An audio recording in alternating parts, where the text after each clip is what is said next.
Hi all, నేనైతే మా ఊరు వచ్చేసాను పండగ చూడడానికి.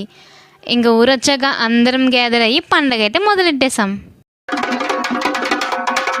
ఇంకా గట్టం పట్టుకొని గుడి వైపుగా స్టార్ట్ అయిపోయాం. ఈ డప్పుల సౌండ్కి పండగ హడావిడైతే ఇంకా పెరిగిపోయింది. ఈ ఘట్టాన్ని నీట్గా అలంకరించి అందులో భోజనం పెట్టి దానిపైన దీపం పెట్టి డప్పులతో అమ్మవారి గుడికి తీసుకెళ్తారు. ప్రతి ఇయర్ అందరి ఇంటి నుంచి ఈ ఘట్టాన్ని అయితే తీసుకెళ్తారు. అసలు ఈ ఘట్టాలు ఎందుకు పెడతారో మీకు తెలుసా? ఊరికి ఎటువంటి కష్టాలు రాకూడదు, ఊరంతా పచ్చని పొలాలతో చల్లగా ఉండాలని మొక్కుకొని అమ్మవారికి భోజనంగా ఈ ఘట్టాలని పెడతారు. ఇంకా గుడి లోపలికైతే వచ్చేసాం. అమ్మవారి దర్శనం అయితే అయిపోయింది.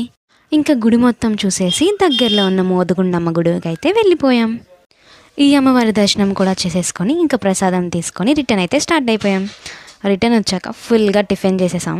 ఇంకా కాసేపటికే పెద్ద రైన్ అయితే స్టార్ట్ అయిపోయింది. ఇంకా అలా సాయంత్రం చేసి మళ్ళీ గుడికి వెళ్ళి అమ్మవారిని దర్శనం చేసుకున్నాం.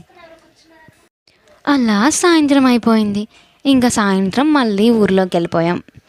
ఊరిలో జరిగే జాతర అంతా చూస్తూ బాగా ఎంజాయ్ చేసాం. కోలాటం డాన్సెస్ కూడా పెట్టారు ఈసారి. మీ ఊర్లో పండుగ ఎలాగైందో కామెంట్ చేయండి. మరిన్ని వీడియోస్ కోసం ఫాలో చేయండి. బాయ్.